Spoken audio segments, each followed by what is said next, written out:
সামনে রমজান মাস আসতেছে, যদি ভুল আলোচনা করি তাহলে যেহেতু এই গ্রামে আমার বাড়ি, আমার পরেও আপনি জিজ্ঞেস করতে পারবেন এই যে খতমে তারাবির প্রথম দিন, মনোযোগ দিয়ে কথাটা শুনলে বুঝবেন, মজা লাগবে। প্রথম দিন যেরকম শুরু করছে 27 রজনী, যেদিন 27 দিন আসবে সেদিন যখন লাস্ট 20 রাকাতের মধ্যে 18 রাকাত পড়া শেষ, মনোযোগ দেন।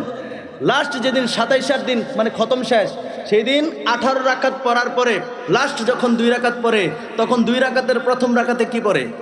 এই খতমে তারাবি যখন পড়ে, যেদিন প্রথম তারাবি পড়ে সেদিন হাফেজ শাহ হুজুর পড়েন বিসমিল্লাহির রহমানির রহিম, আলহামদুলিল্লাহি রাব্বিল আলামিন, আর রহমানির রহিম, মালিকি ইয়াউমিদ্দিন, ইয়াকা না'বুদু ওয়া ইয়াকা নাস্তাঈন, ইহদিনাস সিরাতাল মুস্তাকিম, সিরাতাল লাযীনা আন'আমতা আলাইহিম গায়রিল মাগদুবি আলাইহিম ওয়ালাদ-দাল্লিন। আল্লাহু আকবার বলেন। এরপরে কি পড়ে? শুরু যখন করে প্রথম দিন আলিফ লাম মিম যালিকাল কিতাবু লা রাইবা ফীহি হুদাল লিল মুত্তাকিন, পড়ে না কি পড়ে না? কথা করে পড়ে না কি পড়ে না? খেয়াল করে দেখবেন সামনে রমজান মাস আসতেছে, যদি ভুল আলোচনা করি তাহলে যেহেতু এই গ্রামে আমার বাড়ি, আমার পরেও আপনি জিজ্ঞেস করতে পারবেন এই যে খতমে তারাবির প্রথম দিন, মনোযোগ দিয়ে কথাটা শুনলে বুঝবেন, মজা লাগবে। প্রথম দিন যেরকম শুরু করছে 27 রজনী, যেদিন 27 দিন আসবে সেদিন যখন লাস্ট 20 রাকাতের মধ্যে 18 রাকাত পড়া শেষ, মনোযোগ দেন। লাস্ট যেদিন 27 দিন মানে খতম শেষ, সেই দিন 18 রাকাত পড়ার পরে লাস্ট যখন 2 রাকাত পড়ে, তখন 2 রাকাতের প্রথম রাকাতে কি পড়ে? সূরা ফাতিহা পড়ার পরে কি পড়ে? বিসমিল্লাহির রহমানির রহিম, আলহামদুলিল্লাহি রাব্বিল আলামিন, ওয়ালাদ-দাল্লিন, আমিন। মানে মনে করেন সূরা ফাতিহা শেষ, এরপরে কি পড়ে? বিসমিল্লাহির রহমানির রহিম, কুল আউযু বিরাব্বিন নাস, মালিকিন নাস, ইলাহিন নাস, মিন শাররিল ওয়াসওয়াসিল খান্নাস, আল্লাযী ইউওয়াসউইসু ফি সুদুরিন নাস, মিনাল জিন্নাতি ওয়ান নাস। যেরকম সুবহানাল্লাহ। তাহলে 19 রাকাত শেষ, কথাটা বুঝেন। 19 রাকাত শেষ হয়েছে, আরেক রাকাত আসেনি। এখন তো সূরা নাস পড়া শেষ। কারি সাহেব কথা বলেন, কোরআন তো শেষ, তাহলে লাস্ট আরেক রাকাত কেমনে পড়ে? আরেক রাকাত আবার পরে সূরা ফাতিহার পরে পরে আলিফ লাম মিম যালিকাল কিতাবু লা রাইবা ফীহি হুদাল লিল মুত্তাকিন, আবার কোরআন শুরু হয়ে গেছে। সুবহানাল্লাহ কন্না হুজুর কথা ঠিক আছে নি? আমার না ভুল কইছি? তাহলে কোরআন এমন একটা কালাম, এমন একটা জিনিস যে কালাম শেষ হবে না, শেষ হতে না হতে আবার কোরআন শুরু হয়ে যায়। কোরআন কখনো শেষ হয় না। সুবহানাল্লাহ কন্না। ঠিক তদ্রুপ ওয়ানাল আহমাদু, আহমদ মানে কি? বাদাল হামদি ইহমাদু। আমাদের নবী এমন এক নবী, যেই নবীর প্রশংসা শেষ হতে না হতে আবার শুরু হয়ে যায়। সুবহানাল্লাহ বলেন। তিনি হলেন আমাদের নবী। যেরকম ভাবে কোরআনটাকে আমি বুঝাইলাম, ঠিক তদ্রুপ রাসূলুল্লাহর প্রশংসা কখনো শেষ হবার না। চিল্লায় বলেন সুবহানাল্লাহ। তিনি হলেন আমাদের নবী। এখন আহমাদু যদি গ্রামাটিক্যাল হিসাবে যায়, তাহলে এটা দুইটাই ধরতে পারেন, ওয়াহিদ মুতাকাল্লিম থেকে, আবার ইসমে তাফজিল থেকে। যদি ওয়াহিদ মুতাকাল্লিম থেকে হয় তাহলে এটার অর্থ হবে কি? নবীজি প্রশংসাকারী, আমি প্রশংসাকারী। এটার অর্থ হলো কি? আমি প্রশংসাকারী। তো নবী প্রশংসা কার করে? আল্লাহর। সুবহানাল্লাহ কন্না। তো নবী এমন নবী যিনি আল্লাহর প্রশংসা করে, আর আল্লাহর প্রশংসা এই পৃথিবীর জগতে, পৃথিবীর জমিনে রাসূলুল্লাহর মতো আর কেউ করতে পারবে না। জোরে বলেন সুবহানাল্লাহ। এই জন্য নবীর নাম হলো আহমদ। জোরে বলেন সুবহানাল্লাহ। শুধু নাম শুনলে হবে না, এটার অর্থ বুঝতে হবে কেমন নবী আল্লাহ দিয়েছেন। মা আমিনা রাদিয়াল্লাহু তাআলা আনহা, তিনি স্বপ্নে দেখলেন এই বাচ্চার নাম রাখো মুহাম্মদ। জোরে বলেন সুবহানাল্লাহ। দেখাইছে কে? স্বপ্ন দেখাইছে কে? আল্লাহ দেখাইছেন যে এই আমার বন্ধু নবীর নাম হবে মুহাম্মদ। আর এটা পরবর্তীতে রাসূল সাল্লাল্লাহু আলাইহি ওয়াসাল্লাম নিজেও বলেছেন যে আমার 5টা বিশেষ নাম আছে, তার মধ্যে প্রথম নাম্বার রাসূল বলেছেন আনা মুহাম্মাদুন। চিল্লায় বলেন সুবহানাল্লাহ। রাসূল বলেছেন আমি মুহাম্মদ। এখন আমাদের নবীজির প্রশংসা আছে না নাই? আল্লাহর কোরআন তো বলছে নবীজিকে সর্বোচ্চ মর্যাদা আমার আল্লাহ দিয়েছেন। ভাইরা আমার, বন্ধুরা আমার, আমি যেই কথাটা আপনাদেরকে বোঝাতে চাচ্ছি, নামটা আল্লাহ রাখলো, কোনোদিন দেখলাম না এই নামের অর্থটা কি। নবীজির প্রশংসা অনেক করতে চায় না, নবীর শান মান বলতে চায় না, নবীরা আমার মতো কয়, আমি নবীর মতো, নবী আমার মতো। নাউজুবিল্লাহ কন। এইরকম কথা এবং চিন্তা যারা করবে তারা কাফের, তারা ইমানে আনে নাই। মানে ইমান যে আনছে এটা আনা হয়েছে না। কেমনে আনা হয়েছে না? রাসূল পাক সাল্লাল্লাহু আলাইহি সাল্লামের মর্যাদা, গগনচুম্বী সম্মান দিয়েছেন তো আমার আল্লাহ। তো আমি যদি বলি নবী আমার মতো, বুখারী শরীফের মধ্যে এসেছে রাসূলুল্লাহ যখন ঘুমাইতেন, রাসূলুল্লাহর চক্ষু মুবারক ঘুমাইতো কিন্তু অন্তর ঘুমাইতো না। জোরে কোন সুবহানাল্লাহ। নবীজির অন্তর ঘুমাইতো না। নবীজি ঘুমাইলে ওযু ভাঙতো না, আমরা ঘুমাইলে ওযু ভেঙে যায়। তাহলে নবী আর আমরা কেমনে হইলাম সমান? নবীর নাম যে মোহাম্মদ আল্লাহ রাখছে, এই মোহাম্মদ নামের অর্থ আপনি গুগলে গিয়ে সার্চ দেন, দেখবেন আসবে সর্বাধিক প্রশংসিত। জোরে জোরে বলেন সুবহানাল্লাহ। যিনি চরম প্রশংসিত তিনি হলেন মোহাম্মদ। জোরে জোরে বলেন সুবহানাল্লাহ। আরে মোহাম্মদ কাকে বলা হয়? যিনার নামেই প্রমাণ করে, যিনার নামেই উত্তর রয়েছে, নামের অর্থই হলো যিনি সবচেয়ে বেশি প্রশংসিত। চিল্লায় বলেন সুবহানাল্লাহ। এই নাম তো পৃথিবীর কেউ রাখে নাই, তো নবীর প্রশংসা করবো না তো কার প্রশংসা করব? আল্লাহর কোরআন বলছে নবীর মর্যাদা আমি সর্বোচ্চ মাকাম পর্যন্ত বুলন্দ করে দিয়েছি। রাসূলুল্লাহর হাদিস দ্বারা বুঝতে পারলাম, রাসূল নিজে বলেছেন আনা মুহাম্মাদুন, মানে আমি সবচাইতে বেশি প্রশংসিত। চিল্লায় বলেন সুবহানাল্লাহ। আমাদের সাথে কারো কোনো দ্বন্দ্ব নাই, আমরাও কারোর সাথে কোনো দ্বন্দ্বে জড়াইতে চাই না। কোরআন হাদিস যেইভাবে আছে ওইভাবে মানুষের সামনে তুলে ধরলে আমাদের কোনো কথা থাকে না। থাকে? কথা বলেন না, কথা থাকে? আজকে আমি আপনাদের সন্তান, এই গ্রামের সন্তান।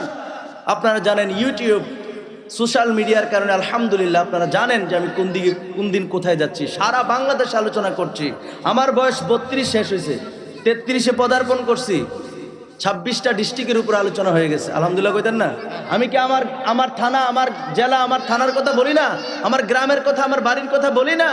অবশ্যই বলি। কেন বলছি? এই কথাগুলো বুকবাসী আমরা বলতে পারি, এগুলো কোরআন হাদিসের কথা। ভাইরা আমার, বন্ধুরা আমার, দ্বিতীয় নম্বরে রাসূল সাল্লাল্লাহু আলাইহি সাল্লাম বলেছেন ওয়া আনা আহমাদু, নবীজির দ্বিতীয় নাম হলো আহমদ।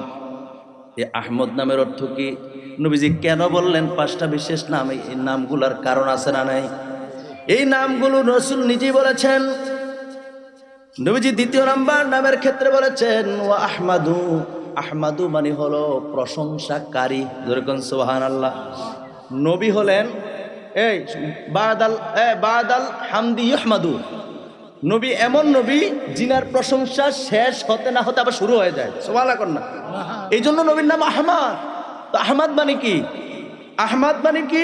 বাদাল হামদি ইহমাদু, যিনার প্রশংসা শেষ হতে না হতে আবার শুরু হয়ে যায়। সুবহানাল্লাহ কর না। এগুলো তো কোরআন হাদিসের আলোচনা। আর যদি ইসমে তাফজিল থেকে হয় সর্বাধিক প্রশংসিত, যেরকম সুবহানাল্লাহ, তাহলে সর্বাধিক প্রশংসিত আমার নবী হলো সবচাইতে বেশি প্রশংসিত। জোরে জোরে কোন সুবহানাল্লাহ। তাহলে 2টা গেল। 3 নম্বর রাসূলুল্লাহ বলেন ওয়া আনাল মাহি আল্লাযী ইয়ামহুল্লাহু বিল কুফরা।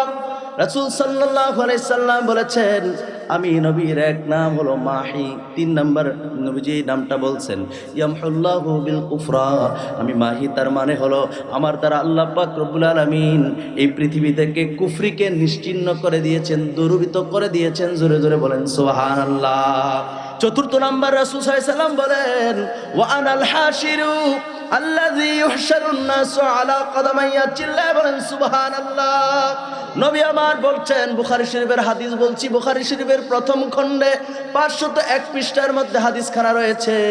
আল্লাহর নবী দু জানের বাদশা নবী রাহমাতাল লিল আলামিন বললেন ওয়া আনাল হাশিরু, আমি নবীর এক নাম হলো হাশের। আরে হাশের শব্দের অর্থ হলো একত্রিতকারী। যেরকম সুবহানাল্লাহ। নবীজি একত্রিতকারী। কি একত্রিতকারী? আল্লাযী ইউহশারুন নাসু আলা কদামাইয়া। রাসূল বলেন হাশরের ময়দানে পৃথিবীর সমস্ত মানুষকে আমি নবীর নবুয়তের কদমের নিচে একত্রিত করা হবে। সুবহানাল্লাহ বলেন। নবীজির হাদিস। আমরা কেন নবী নবী করি? কেন বুঝেন না? মূল জায়গায় যদি সমস্যা থাকে, আপনার কিসের নামাজ? আমি কি মাইক কানে কানে বলতেছি না মাইকে বলতেছি? আজকে মুফতি হয়েছি, মুহাদ্দিস হয়েছি, মুফাসসির হয়েছি। এই মুফতি, মুহাদ্দিস, মুফাসসিরের কোনো দাম নাই যদি সঠিক জিনিস বুঝতে না পারি। কথা কোন ঠিক কিনা? আমি আগেই বলেছি আমি দূরের কেউ না, আমি এই গ্রামের সন্তান। আমার দুঃখ লাগে রাসূলুল্লাহর শানে একের পর এক যেইভাবে কটাক্ষ আমার এই দেশের মধ্যে বড় বড় ডক্টরওয়ালা মুফতি মুহাদ্দিস যেইভাবে করছে, বড় দুঃখ লাগে। কথা বলেন ঠিক কিনা? অথচ কোরআন হাদিস পড়লে, প্রকৃত ইলম অর্জন করলে কখনো মানুষ এইরকম আচরণ করতে পারে। রাসূল কি বলছেন? আল্লাযী ইহশারুন নাস আলা কদামে। রাসূল বলেন আমার কদমের নিচে পৃথিবীর সমস্ত মানুষকে একত্রিত করা হবে। আর এই জন্য আমি নবীর এক নাম হলো হাশের। তাহলে হাশর মূলত নবীর নাম। নবীর নাম মানে কি? একত্রিত করা হবে নবীর কদমের নিচে। এই জন্য নবীর নামই হলো হাশর। জোরে কোন সুবহানাল্লাহ।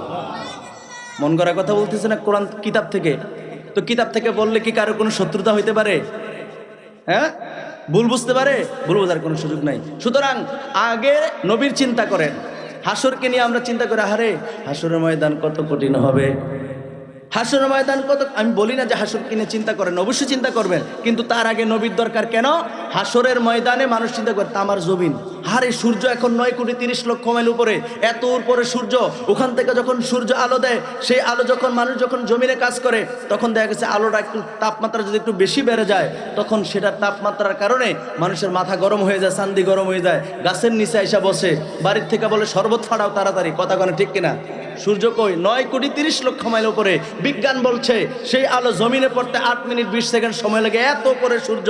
সেদিন হাসরের ময়দানে আপনি হাদিস শরীফ খোলেন, বুখারী শরীফের প্রথম খণ্ডে 199 পৃষ্ঠা, রাসূলুল্লাহ বলেন সেদিন সূর্য থাকবে মানুষের মাথার উপরে।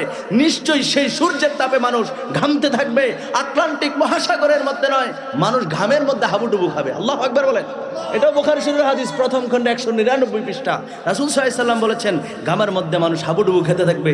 কর্ম অনুযায়ী মানুষ কষ্ট পাবে, যে যেই রকম সে কষ্টটা ওরকম পাবে। কেউ হাঁটু পর্যন্ত, কেউ কোমর পর্যন্ত, কেউ বুক পর্যন্ত, কেউ থুতা পর্যন্ত, কেউ কানের লতি পর্যন্ত ঘামের মধ্যে হাবুডুবু খাবে। আল্লাহু আকবার বলেন। দুনিয়ার 50,000 বছরের সমান হবে হাসরের ময়দানের একদিন। কয়দিন? কথা কয় না, কয়দিন? দুনিয়ার একদিন কয় ঘন্টা? 12 ঘন্টা, নাইলে দিন বেশি বড় গেলে নাইলে 15 ঘন্টা, এই তো নাকি? দুনিয়ার যখন সূর্য ওঠে তখন আল্লাহর হুকুমেই উঠে, যখন অস্তমিত যায় আবার আল্লাহর হুকুমেই অস্তমিত যায়। কথা কোন ঠিক কিনা? কিন্তু হাসরের ময়দানে সূর্য উঠবে, ডুবার আর অনুমতি নাই, তখন সূর্য থাকবে স্টিল নাও, ওই জায়গার মধ্যে সূর্য থাকবে 50, দুনিয়ার 50,000 বছরের সমান। আল্লাহু আকবার বলেন। আপনার বয়স কত? 50, 60, 70 নাইলে 100 বছর। আমার এই বাজানের বয়স যদি জিজ্ঞে, বাবা বয়স কত হইব? ওই 75 বছর। তার মানে কি 100 বছরের মানুষের খুঁজে পাওয়া যাবে না? আমি আপনাদের আপন মানুষ, কেন এই কথাগুলো বলছি বুঝেন। যতক্ষণ চোখ দুইটা নড়ে, আপনি চোখ চাইলে খুলতে পারেন আবার বন্ধ করতে পারেন, ততক্ষণে আপনার সুযোগ আছে। যখন আপনি বন্ধ করবেন আর খুলতে পারবেন না, শোনার চান আপনি আল্লাহর কাঠগড়ায় দাঁড়ায় যেতে হবে, আর আপনার কোনো সুযোগ নাই। কথা কন ঠিক কিনা? এই জন্য তার আগে আপনাকে বুঝে যেতে হবে। প্রিয় ভাইরা আমার, বন্ধুরা আমার, দুনিয়ার 50,000 বছরের সমান হবে হাসরের ময়দান।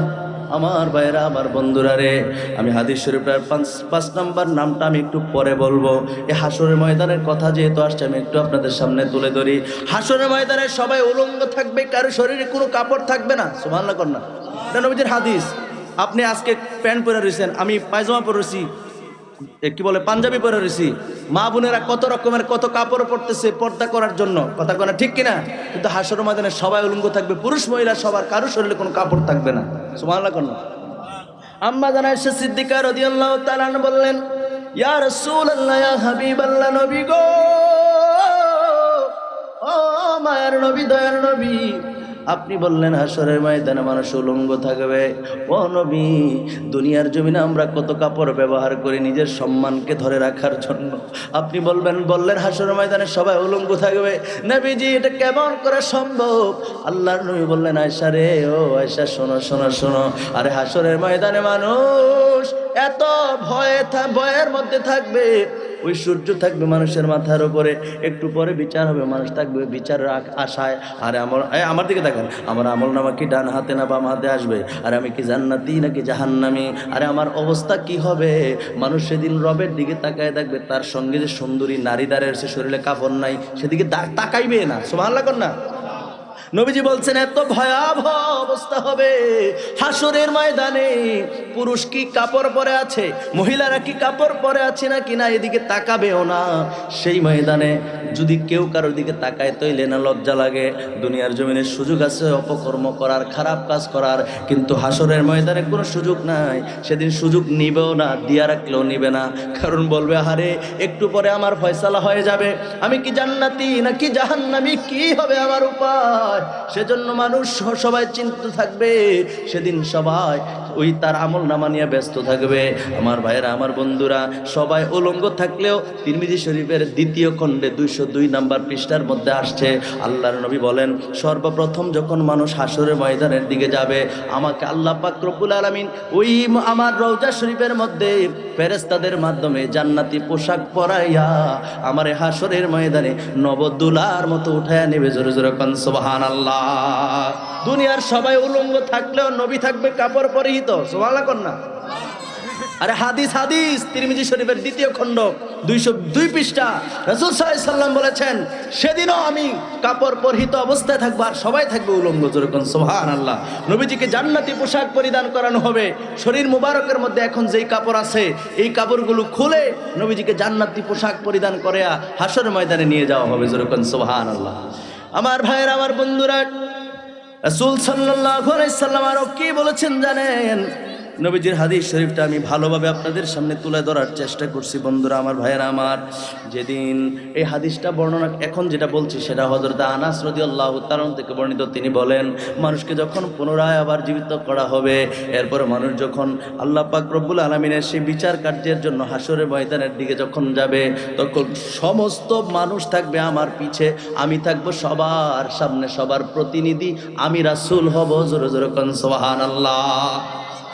রাসূলুল্লাহ বলেছেন যে সমস্ত মানুষের সামনে অগ্রগামী হব আমি রাসূল এবং সবার প্রতিনিধিত্ব আমি করবো। যেরকম সুবহানাল্লাহ। খুশি লাগে না খারাপ লাগে? খুশি লাগে। কেন? নবীটা আমাদের। নবীটা কার? কথা কয় না, নবীটা কার? আমাদের। নবীরা তো প্রশংসা শুনলে বড় ভালো লাগে, ঠিক কিনা বলেন?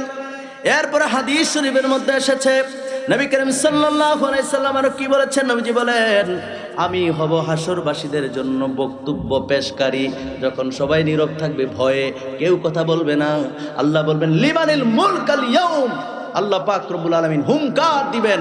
এই হুঙ্কারে তখন সেদিন তামার জমিন থরথর করে কাঁপতে থাকবে। সেদিন আপনি আমি না, অন্যান্য নবী রাসূলরা পর্যন্ত কথা বলবে না। আমরা দৌড়ায় যখন নবী রাসূলদের কাছে যাব, তারা বলবে লাস্তুলাহা, আজকের দিনে মাগো, ও আজকের দিনে কথা বলার উপযুক্ত আমি না। আল্লাহু আকবার বলেন। আদম আলাইহিস সালাম থেকে শুরু করে ঈসা নবী, ইব্রাহিম নবী, তারপরে মূসা নবী, নূহ নবী, এরকম করে করে পর্যায়ক্রমে সমস্ত নবীদের কাছে যখন আমরা যাব, সবাই বলবে লাস্তুলাহা, লাস্তুলাহা, আমাদের পক্ষে আজকের দিনে কথা বলা সম্ভব না। আল্লাহ যে রাগ করছে, এই রাগ ভাঙানোর মতো আমাদের সাহস নাই। আল্লাহু আকবার বলেন। আমার ভাইয়েরা, আমার বন্ধুরা, রাসূল সাল্লাল্লাহু আলাইহি সাল্লাম বলেন যখন সবাই ভয়ে নীরব হয়ে থাকবে, আহারে, রাসূল বলেন সেদিন সর্বপ্রথম আমি বক্তব্য পেশ করব। যখন সবাই নীরব থাকবে, জোরে বলেন সুবহানাল্লাহ। এরপরে নবীজি বলেন যখন তাদেরকে আটক করা হবে, তখন আমি হব তাদের জন্য সুপারিশকারী। জোরে কোন সুবহানাল্লাহ। রাসূলুল্লাহ বলছেন যখন হাশরবাসীকে যখন আটকায় বলা হবে, আটক করা হবে, তখন নবীজি বলেন তখন কেউ আগে আসবে না, কেউ আসবে না, কেউ আসবে না, আমি নবী তাদের সুপারিশকারী হব। জোরে জোরে বলেন সুবহানাল্লাহ। নবী শাফাত করবে, ঠিক কিনা বলেন? আরে শাফাতের কান্ডারি মদিনাওয়ালা, বলেন শাফাতের কান্ডারি মদিনাওয়ালা, ইয়া মুহাম্মদ মুস্তাফা নবী সাল্লাল্লাহু আলা, ইয়া মুহাম্মদ মুস্তাফা নবী সাল্লাল্লাহু। বলেন আরে শাফাতের কান্ডারি, শাফাতের কান্ডারি মদিনাওয়ালা, ইয়া মুহাম্মদ মুস্তাফা নবী সাল্লাল্লাহু আলা, ইয়া মুহাম্মদ মুস্তাফা নবী সাল্লাল্লাহু আলা। নবীজি আদম সফিরো বাবা, নবীজি আমার কাবারো কাবা। সুবহানাল্লাহ কইতেন না? নবীজি আদম সফিরো বাবা, নবীজি আমার কাবারো কাবা। আরে নূর নবীজির প্রেমে কাবা হইয়াছে কালা, বলেন নূর নবীজির প্রেমে কাবা হইয়াছে কালা, ইয়া মুহাম্মদ মুস্তাফা নবী সাল্লাল্লাহু আলা, ইয়া মুহাম্মদ সাল্লাল্লাহু আলা। আরে শাফাতের কান্ডারি মদিনাওয়ালা, বলেন শাফাতের কান্ডারি মদিনাওয়ালা, ইয়া মুহাম্মদ মুস্তাফা নবী সাল্লাল্লাহু আলা, ইয়া মুহাম্মদ মুস্তাফা নবী সাল্লাল্লাহু আলা। বাবিয়া বলি অদম মিনহাজে দয়ালো নবীর দিদার পাইলে, ভাবিয়া বলি আমরা সকলে দয়ালো নবীর দিদার পাইলে, আপন হাতে গেথে মালা পড়াবো গলা, বলেন আপন হাতে গেথে মালা পড়াবো গলা, ইয়া মুহাম্মদ মুস্তাফা নবী সাল্লে আলা, ইয়া মুহাম্মদ মুস্তাফা নবী সাল্লে আলা। আরে শাফাতের কান্ডারি মদিনাওয়ালা, বলেন শাফাতের কান্ডারি মদিনাওয়ালা, ইয়া মুহাম্মদ মুস্তাফা নবী সাল্লে আলা, ইয়া মুহাম্মদ মুস্তাফা নবী।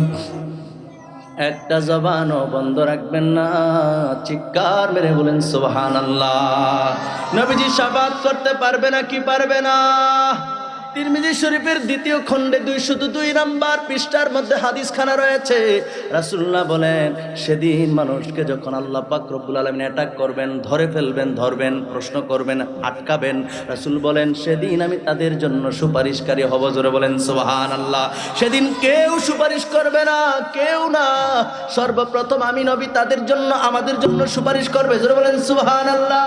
ভাইরা আমার, বন্ধুরা আমার, এরপরে নবীজি সাল্লাল্লাহু আলাইহি সাল্লাম বলেন, যখন হাসরবাসী সবাই হতাশাগ্রস্ত হয়ে যাবে, রাসূল সাল্লাল্লাহু আলাইহি সাল্লাম বলেন সেদিন আমি হব সর্বপ্রথম তাদের সুসংবাদকারী। যেরকম সুবহানাল্লাহ। নবীজি বলবেন তোমরা হতাশাগ্রস্ত হয়েও না, আমি নবী তোমাদেরকে সুসংবাদ দিচ্ছি। সুবহানাল্লাহ কন্যা। আপনার দুনিয়াতে অনেক বন্ধু আছে রে, দুনিয়াতে আপনার কত শুভাকাঙ্ক্ষী আছে, আপনি বিপদে পড়লে কেউ না কেউ আপনার পাশে দাঁড়াবে। আপনার আপন ভাই না দাঁড়াক, আপনার চাচতো ভাই না দাঁড়াক, ফুফাতো ভাই না দাঁড়াক, খালাতো ভাই না দাঁড়াক, আপ্পায়ও যদি না আসে, কেউ না কেউ দুনিয়ার জমিনে দৌড়ে আসবে। কথা কোন ঠিক কিনা? পথের ফতিক্কা লোক তো অনেক সময় অনেক মানুষের উপকার করে। কথা কয় না ঠিক কিনা? এরকম কেউ না কেউ আপনার পাশে দাঁড়াবে, আশা করা যায় দুনিয়াতে। হাসরের ময়দানে আমার ভাইয়েরা, আমার বন্ধুরা রে, কুরআনুল কারীমের মধ্যে 30 পারার 3 নম্বর সূরা আবাসার 34, 35, 36 এই 3 আয়াতে কারিমার মধ্যে আমার আল্লাহ পাক রব্বুল আলামিন স্পষ্ট করে জানিয়ে দিয়েছেন, সেদিন বাবা মাও সন্তানের পরিচয় গোপন করে ফেলবে। যেই বাবা মা সন্তানের জন্য পাগল, দুনিয়ার জমিনে সন্তান যদি না খায়, অসুস্থ থাকে, মা বাবা খাবার ঠিক মতো খায় না। কথা কয় না ঠিক কিনা? এই মা বাবা সন্তানের পরিচয় সেদিন গোপন করে ফেলবে। সন্তান বাবা মার পরিচয় গোপন করে ফেলবে। ভাই তার বোনের পরিচয় গোপন করবে, বোন তার ভাইয়ের পরিচয় গোপন করবে। কত মানুষের সঙ্গে কত বন্ধুত্ব। আল্লাহর নবী কয় উম্মত সেদিন বন্ধুর পরিচয় গোপন করবে। যেই ময়দানে সবাই নিজের চিন্তা করবে, আমার কি উপায় হবে, আমার কি উপায় হবে, সেদিন রাসূলুল্লাহ বলেন আমি একমাত্র সবার জন্য সুপারিশকারী। জোরে জোরে বলেন সুবহানাল্লাহ। এখন বলবেন হুজুর, নবী যদি সুপারিশকারী হয় তাইলে ওলি আল্লাহর আছে, সাহাবায়ে কেরাম আছে, বুজুর্গরা আছে, আলেম ওলামারা আছে, হাফেজ ও 10 জন জাহান্নামে কে নিবে? সুবহানাল্লাহ কন্যা। এইটা হচ্ছে সর্বপ্রথম যখন সবাই নীরব থাকবে ভয়ে, ঠিক আছে, তখনের এই হাদিস শরীফটা হচ্ছে তখনের জন্য। আল্লাহু আকবার বলেন। আরেকটা হাদিস শরীফ আছে, রাসূলুল্লাহ সাল্লাল্লাহু আলাইহি সাল্লাম বলেছেন যে আমার উম্মতের মধ্যে সুপারিশ করবে কারা? সুম্মাল উলামা সুম্মা শুহাদা। জোরে জোরে কোন সুবহানাল্লাহ। আউলিয়া নবী রাসূলগণ সবাই সুপারিশ করবে, তারপরে শুহাদা যারা শহীদ হয়েছে তারা সুপারিশ করবে।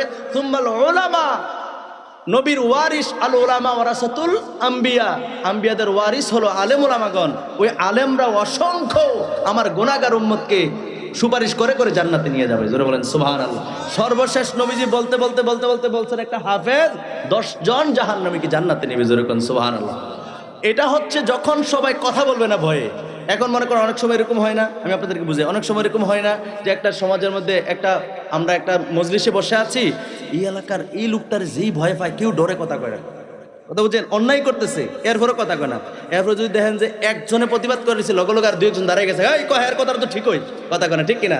তাহলে একজনের কথা কওয়ার সাহস পাইছে মানে ভাই তার একটু সাহস হয়েছে। সুবহানাল্লাহ কর না। যখন হাসর ময়দানে সবাই নীরব থাকবে, কেউ ভয়ে কথা কইতো না, তখন নবীজি কথা বলবেন, নবীজি সুপারিশ করবেন। এরপরে সুপারিশের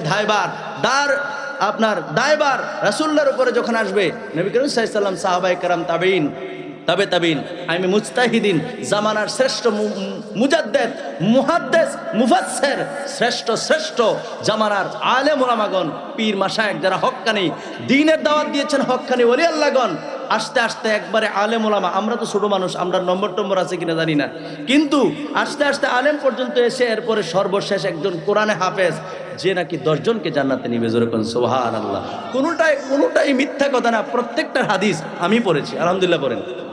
ভয় পাওয়ার কোনো দরকার নাই। বলতে পারেন হুজুর খালি নবীজি সুপারিশ করবে বলতেছেন, আর কেউ করবে না? হ্যাঁ, সর্বপ্রথম নবী সুপারিশ করবে। জোরে কোন সুবহানাল্লাহ। একটু দূরে শরীফ পড়ি, আল্লাহুম্মা সাল্লি মাওলানা মুহাম্মদ ওয়া আলা আলি সাইয়্যিদিনা মাওলানা। দয়াল আল্লাহ দয়া করো, নসিব করো মদিনা। নবীজিকে না দেখাইয়া মরণ আমাদের দিও না। আল্লাহুম্মা সাল্লি আলা মাওলানা মুহাম্মদ ওয়া আলা আলি সাইয়্যিদিনা মাওলানা। প্রিয় ভাইরা আমার, বন্ধুরা আমার, আমি কিন্তু হাদিসটা এখনো শেষ করি নাই। রাসূল সাল্লাল্লাহু আলাইহি সাল্লাম বলেন সর্বপ্রথম আমি সুপারিশ করব। এরপর নবীজি বলেন যখন মানুষ হতাশাগ্রস্ত হয়ে যাবে, হাল ছেড়ে দেবে, আর আমার মনে আর কোনো উপায় হবে না, রাসূল বলেন ওই সময় আমি নবী তাদের সুসংবাদ দেব। সুসংবাদ, জোরে জোরে কোন সুবহানাল্লাহ। এরপরে নবীজি সাল্লাল্লাহু আলাইহি সাল্লাম বলেন সেদিন মর্যাদা এবং কল্যাণের চাবি সমূহ আমার হাতে থাকবে, আমার হাতে। সুবহানাল্লাহ কোন। রাসূল নিজেই স্টেটমেন্ট দিচ্ছেন, রাসূল নিজেই বক্তব্য পেশ করেছেন। রাসূল বলেন সেদিন মর্যাদার এবং সম্মানের চাবি সেদিন আমার হাতে থাকবে। জোরে কোন সুবহানাল্লাহ। ভাইরা আমার, বন্ধুরা আমার, এরপর নবীজি বলেন প্রশংসার ঝান্ডা সেদিন আমার হাতেই থাকবে।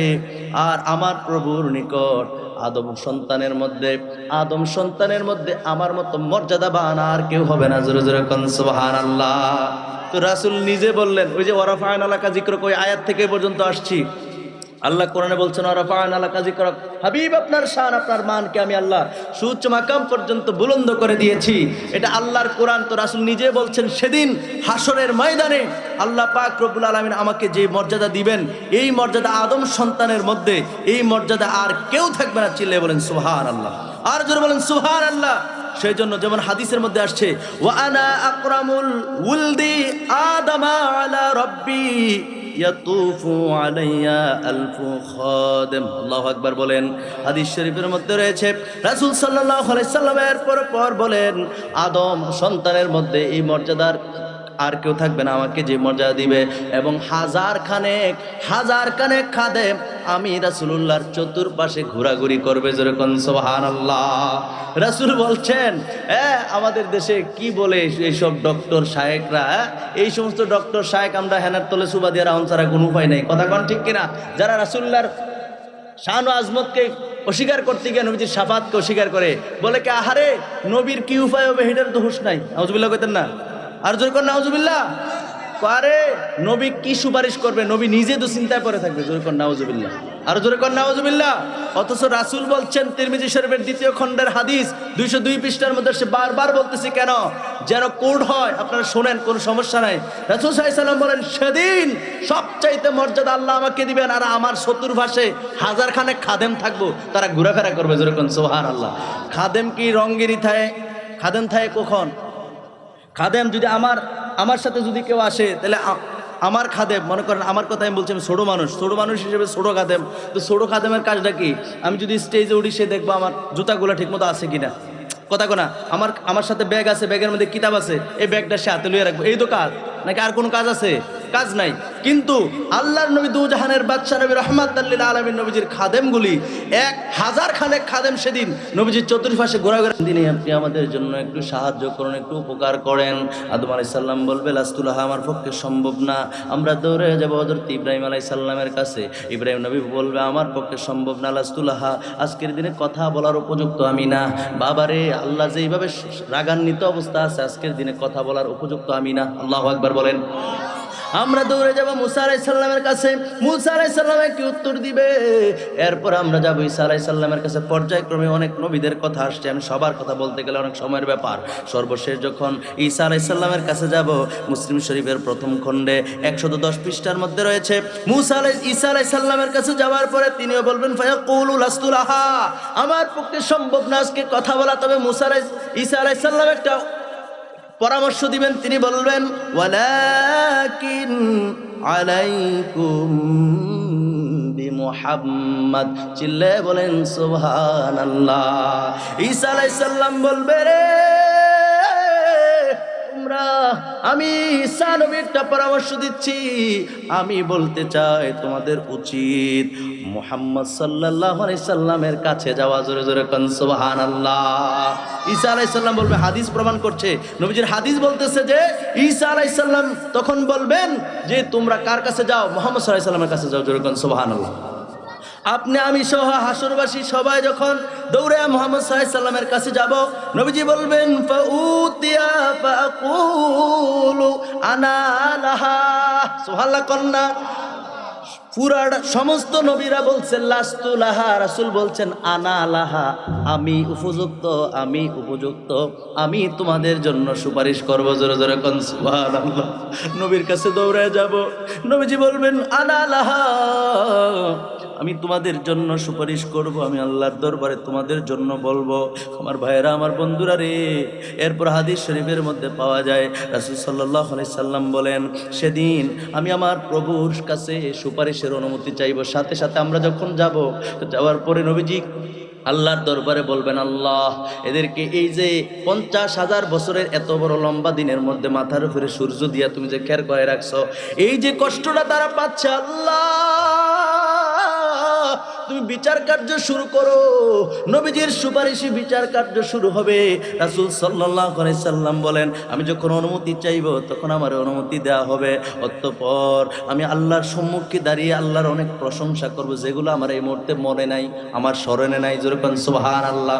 হাদিস শরীফের মধ্যে আসছে, রাসূল বলেন, এই তখন আল্লাহর সরাসরি আল্লাহর সামনাসামনি দাঁড়াইয়া আমি নবী যখন আল্লাহর প্রশংসা করব, অনেক প্রশংসা করব, ওই প্রশংসাগুলির কথা আমার এই মুহূর্তে স্মরণে নাই। সুবহানাল্লাহ কন্না।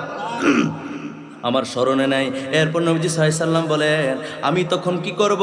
আমি রাসূল সাল্লাল্লাহু আলাইহি সাল্লাম বলেন, সেদিন সুম্মা আখিরুহু লাহু সাজিদা। চিল্লায়ে বলেন সুবহানাল্লাহ। আল্লাহর নবী বলেন, আমি অতঃপর সেজদায় পড়ে যাব। সেজদায়, হাদিস শরীফের ভাষ্য, সুম্মা আখিরু লাহু সাজিদা। রাসূলুল্লাহ বলেন, আমি সেজদায় পড়ে যাব। সেজদায় পড়ার সাথে সাথে নবী করিম সাল্লাল্লাহু আলাইহি সাল্লাম বলেন, ফায়ুকালু লি ইয়া মুহাম্মদ। আল্লাহ পাক রব্বুল আলামিন ডাক দিবেন, হে মুহাম্মদ। সুবহানাল্লাহ কন্না। আল্লাহ ডাকবেন, আল্লাহ ডাক দিয়া বলবেন, বন্ধু আমার, ও বন্ধু, আপনি মাথা মুবারক উঠান। হাদিস শরীফের মধ্যে আসছে, ইরফা রাসাক, আপনি মাথা উঠান। নবী আপনি সেজদায় পড়ে আছেন, আপনি মাথা উঠান। মুসলিম শরীফের হাদিস। সুবহানাল্লাহ কইতেন না? আল্লাহ বলবেন, হাবিব আপনি মাথা উঠান, আপনার মাথা উঠান, আপনি সেজদায় পড়ে আছেন, আপনি মাথা উঠান। এরপরে নবীজি মাথা মুবারক উঠাবেন। আল্লাহ বলবেন, ওয়াকুল ইয়াসমা লাকা ওয়াসাল তুতাহ। আল্লাহু আকবার বলেন। ওয়াসাল তুতাহ।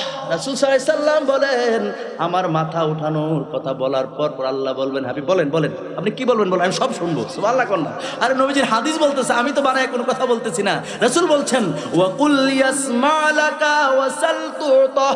রাসূল সাল্লাল্লাহু আলাইহি সাল্লাম বলেন, আল্লাহ পাক রব্বুল আলামিন বলবেন, হাবিব আপনার মাথা উঠান, মাথা উঠান, আর বলেন আপনি কি বলবেন, আপনার সব শুনবো। জোরে জোরে বলেন সুবহানাল্লাহ। নবীজি আপনার আমার নবী, তিনি তো ঈসা নবী নয়, মুসা নবী নয়, তিনি তো অন্যান্য নবীদের মতো নবী নয়, তিনি হলেন দুজাহানের বাদশা। আমার আল্লাহ বলবেন, হাবিব আপনি মাথা উঠান, কারণ নবীজি ইসলামের জন্য ওই তায়েফের বুকে রক্ত মুবারক ঝরিয়েছেন। নবীজি বলেছিলেন, আমি সংক্ষেপ করে বলছি, রাসূল সাল্লাল্লাহু আলাইহি সাল্লাম বলেছেন, এ আরবের মানুষেরা শোনো, তোমরা 360 মূর্তির পূজা ছাড়ো, এক আল্লাহর ইবাদত করো। এই যে নবী করিম সাল্লাল্লাহু আলাইহি ওয়াসাল্লাম কথাটা বলছেন, এটা তো হক কথা, সত্য কথা। এই কথাটা বলার পরে কাফেরেরা নবীজিকে এমন ভাবে পাথর নিক্ষেপ করেছে যেমনি ভাবে আকাশ থেকে বৃষ্টি বর্ষণ হয়। কথা কোন ঠিক কিনা? নবীজির শরীর মুবারক থেকে রক্ত মুবারক বেয়ে বেয়ে জমিনে পড়েছে, সারাটা তায়েফ রক্তাক্ত হয়ে গেছে। আল্লাহ কয় জিব্রাইল, জিব্রাইল বলে আল্লাহ আমার অনুমতি দাও, আমি আমার নবীর কাছে যাই। জিব্রাইল আমিন গেলেন, গিয়া কই ইয়া রাসূলুল্লাহ, ইয়া হাবিবাল্লাহ, নবী গো, নবী গো, আপনি একবার অনুমতি দেন, পুরা তায়েফটারে আমি জিব্রাইল একবারে পুরা তায়েফের জমিনটারে একবারে এবারে খাবলা দিয়া দইরা আমি একবারে উল্টায় দেই। রাসূল সাল্লাল্লাহু আলাইহি সাল্লাম বলেন, আরে জিব্রাইল না, তুমি যদি উল্টায় ধ্বংস করে দাও সবাই মাটির নিচে চাপা পড়ে মারা যাবে। আমার আল্লাহ তো আমার এই গজবের জন্য পাঠাই নাই। আল্লাহ কোরআনে বলছেন, ওয়ামা আরসালনাকা ইল্লা রাহমাতাল লিল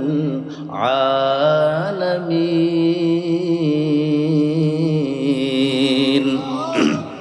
আল্লাহর কোরআন বলছে, আল্লাহ পাক রব্বুল আলামিন আমি রাসূলকে জগৎ সমূহের রহমত হিসেবে পাঠাইছে। আমি কেমন করে তাদেরকে একবারে ধ্বংস করে দেই? এত কষ্ট, এত পাথরের আঘাত খাওয়ার পরেও রাসূলুল্লাহ বদদুয়া দিলেন না, নবীজি ধ্বংস করার জন্য জিব্রাইলকে অনুমতি দিলেন না। আমরা সেই নবীর উম্মত, কেউ যদি আপনার গালি দেয়, মুসলমান মনে রাখবেন, কেউ যদি আপনার গালি দেয় সাথে সাথে পাল্টা জবাব দেওয়ার দরকার নাই। কেউ যদি আপনারা থাপ্পড় দেয়, নবীজির শিক্ষা কি ছিল? কেউ যদি আপনার গায়ে আঘাত করে থাপ্পড় দেয়, আপনি সাথে সাথে বলবেন, ভাই থাপ্পড় মারছো, ঠিক আছে, তুমি ব্যথা পাইছো কিনা, কিংবা বলবেন যদি তোমার মনে এরপরও কোনো কষ্ট থাকে, আমার আরেকটা থাপ্পড় দাও। যদি কোনো মুসলমান এই কথা বলে, বলেন তো কি যে মারতে গেছে সে কি দ্বিতীয়বার আর মারবো? কথা কেন মারবো? এটাই তো নবীর শিক্ষা ছিল। রাসূল সাল্লাল্লাহু আলাইহি সাল্লাম বলেন, আমাকে আমার আল্লাহ পাক রব্বুল আলামিন কুল কায়নাতের রহমত হিসেবে প্রেরণ করেছেন। আমি পারি না রে, আমি তাদের জন্য আমি গজবের কারণ হইতে পারি না। চিল্লায়ে বলেন সুবহানাল্লাহ। সেদিন কিন্তু তায়েফবাসী ধ্বংস হয় নাই রাসূলুল্লাহর কারণে। সুবহানাল্লাহ কইতেন না? আমার ভাইরা, আমার বন্ধুরা, আল্লাহ পাক রব্বুল আলামিন বলবেন, হাবিব অনেক রক্ত জড়াইছেন দুনিয়ার বুকে ইসলামের জন্য, ইসলাম প্রতিষ্ঠা করতে গিয়ে আপনি অনেক কষ্ট করেছেন, মাথা উঠান। আর কি বলবেন বলেন? আপনার সব কথা শোনা হবে। নবীজি মাথা মোবারক উঠাবেন, উঠে কি বলবেন জানেন? আমরা সুন্নিরা কেন নবী নবী করি? এই আমরা কেন নবী নবী করি? আমাদের কথা কোরআন হাদিসের মধ্যে অভাব নাই। সুবহানাল্লাহ কয় না? রাসূল সাল্লাল্লাহু আলাইহি সাল্লাম কি বলবেন জানেন? রাসূল সাল্লাল্লাহু আলাইহি সাল্লাম মাথা মোবারক উঠায়া নবীজি বলবেন, ওয়াশফাআতু শাফা। নবীজি বলবেন ফাকুলু রব্বি হাবলি উম্মতি। আল্লাহ রব্বি, আল্লাহ হাবলি দিয়ে দাও। রব্বি মানে আল্লাহ, আয় রব, হাবলি মানে হলো দিয়ে দাও, উম্মতি আল্লাহ আমার গুনাহগার উম্মতগুলিকে আমি নবীরে দিয়া দাও। জোরে জোরে কোন সুবহানাল্লাহ। মুসলিম শরীফের হাদিসের মধ্যে 2 বার আসছে শব্দটা। নবীজি মাথা মুবারক সেদিন উঠায়া বলবে, আল্লাহ আমার উম্মতগুলিরে আমি নবীরে দিয়া দাও, সবগুলো উম্মত নিয়ে আমি জান্নাতে প্রবেশ করব। জোরে জোরে কন্যা সুবহানাল্লাহ। আর জোরে বলেন সুবহানাল্লাহ। এই জন্য আমরা রাসূলুল্লাহর জন্য এত কাঁদি, কারণ হলো নবী উম্মতের কান্ডারি। কথা কয় ঠিক কিনা? নবী কি উম্মতের কান্ডারি। এই জন্য উম্মত নবীর আপনার আমি কি কান্দি রাসূলের জন্য। রাসূল সাল্লাল্লাহু আলাইহি সাল্লাম এখন উম্মতের জন্য কাঁদেন, সেদিনও কাঁদবেন। আর আমার দেশে মুফতি মুহাদ্দিস ডক্টররা কয় নবী করিম সাল্লাল্লাহু আলাইহি সাল্লাম নাকি নিজের চিন্তায় পড়ে থাকবেন। নাউজুবিল্লাহ কইতেন না? আর জোরে কোন নাউজুবিল্লাহ। এখন আপনাদের সামনে যদি কোনো হুজুর এই কথা কয়, তাহলে তিরমিজি শরীফের ওই হাদিস, নবীজি বলেন আমি সুপারিশ করব সর্বপ্রথম, আর আমার চতুর্দিকে হাজারখানা খাদেম থাকবে। সুবহানাল্লাহ কন্যা। আর এই হাদিসে পাইলাম নবীজি মাথা সেজদা করার পরে আল্লাহ বলবেন, হাবিব মাথা উঠান, আপনি কি বলবেন বলেন, আপনার সব কথা শোনা হবে। শুধু তাই নয়, রাসূল সাল্লাল্লাহু আলাইহি সাল্লাম বলেন, আল্লাহ যখন বলবেন আপনার সব কথা শোনা হবে, নবীজি মাথা মোবারক উঠে শুধু একটা কথাই বলবে। নবী নিজের কথা বলবেন না, নবী ইমাম হাসান এবং হুসাইন রাদিয়াল্লাহু তাআলার কথা বলবেন না, মা ফাতেমার কথা বলবেন না, নবীজির পরিবারের কথা বলবেন না, সাহাবায়ে কেরামের কথা বলবেন না, তাবির কথা বলবেন না, তাবির কথা বলবেন না, ডাইরেক্ট বলবেন আমার উম্মতগুলির আমার দিয়া দাও। জোরে কোন সুবহানাল্লাহ। আর তারা বলে নবীজি নাকি নিজের টেনশনে নিজে পড়ে থাকবে। জোরে কোন নাউজুবিল্লাহ। আর জোরে বলেন নাউজুবিল্লাহ।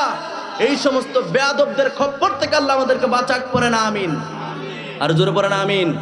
মনে রাখবেন মুসলমান ইসলাম এত সহসা আসে নাই।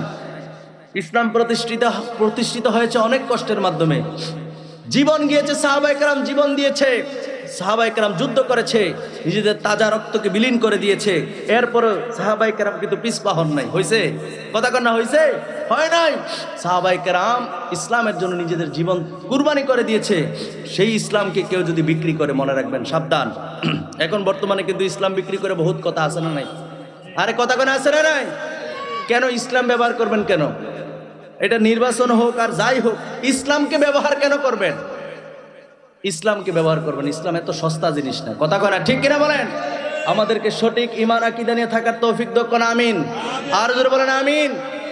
কারণ হলো রাসূল সাল্লাল্লাহু আলাইহি ওয়াসাল্লাম এত কষ্ট করে করে ইসলামকে প্রতিষ্ঠিত করেছে, আপনি সেই কষ্ট চোখেও দেখেন নাই। তার কারণ কি? আপনি মুসলমান। জান না একটু, আমি তো আবার আরেক জায়গায় যাইতে হবে। দুরূদ শরীফ পড়ি, আল্লাহুম্মা সাল্লি। আবার ডিসটেন্স হয়ে গেলে আবার সাইয়্যিদিনা মাওলানা। আপনারা জানেন, শুরুতে আমি বলছি যে আরেক জায়গায় আমার একটি প্রোগ্রাম আছে।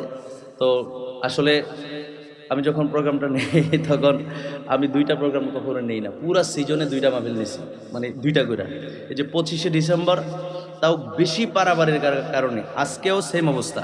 তো আমি রুমন স্যারের ফোন দিলাম, বলে স্যার আপনারা তো দাওয়াত দিচ্ছেন আরও প্রায় 2.5-3 মাস আগে, আলহামদুলিল্লাহ। তো এখন আপনারা যদি সুযোগ দেন, আমার এমনি এমনি এই কাহিনী আমি কোনোভাবে তাড়াতে ছড়তে পারতাছি না। বুড়িচুং একটা মাহফিল বলছে, হুজুর সমস্যা নেই, আপনি এশার পরে এখানে কইরা যাবেন, ওইখানে যদি আপনি আর পরে হইলে হয় তাহলে নেন। কথা বুঝছেন? তো এই জন্য কিন্তু আমি নিছি, আর নেওয়ার পক্ষে না, স্বাস্থ্য ভালো থাকে না, আর বেশি এত আদিগিলাফানা আমার মধ্যে নাই। অনেক বক্তারা 2টা-3টা করে, এটার মধ্যে আমি নেই। আমার মাহফিল আসে একদিনে 2টা-3টাও আসে, কিন্তু আমি নেই না, যাতে ছুটতে না পারলে আমি এটা করণ লাগে। আমার কথা বুঝছেন? যার কারণে আমি চলে যাবো, হুজুরে নিয়ে আসেন, কারণ নির্দিষ্ট টাইম এখানেও মেনটেন করবে, ওখানে মেনটেন করতে হবে। তো যাই হোক, আল্লাহ পাক রব্বুল আলামিন আমাদেরকে সঠিক ঈমান আকীদা নিয়ে থাকার তৌফিক দান করুক, করি আমিন। আর জোরে পড়েন আমিন। নবীজির এত এত মর্যাদা দিয়েছেন, তো দিয়েছেন কে? এই কথা কন্যা দিয়েছেন কে? আল্লাহ দিয়েছেন। কেমন মর্যাদা দিয়েছেন? এটা রজব মাস, না বললে হকটা আদায় হবে না। কথা বুঝতে পারছি? লোকমান ভাই গুসান, হকটা আদায় হবে না। তার কারণ কি? তার কারণ হলো রাসূল পাক সাল্লাল্লাহু আলাইহি ওয়াসাল্লামকে মর্যাদা পৃথিবীর মানুষ দেয় নাই, আল্লাহ দিয়েছেন। ওরা